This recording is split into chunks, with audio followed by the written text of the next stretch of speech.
watu wengi hawajui umuhimu wa biashara ndogo ndogo. Hii biashara ndogo ndogo ndio inabeba Wakenya mamilioni. Pale ndio watu wengi wanapata riziki. Na mimi nataka niwaambie officers wa serikali wahakikishe ya kwamba wale wanafanya biashara kiosk, wale wanafanya biashara ya mboga, wale wanafanya bodaboda, wale wanafanya biashara ndogo ndogo, pia maslahi yao, haki zao za kufanya biashara zilindwe vile tunalinda biashara ya wale wanauza bank, wale wako na hisa katika stock exchange, wale wanafanya biashara zile zingine zote. Every hustle matters. Kila biashara ni ya muhimu. Sijui kama tunaelewana.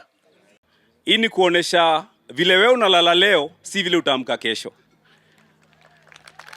Na kidogo tu ni wa encourage because leo si siku yetu na sitaki kuongea mob.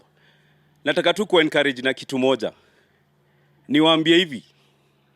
Never ever look down upon yourself.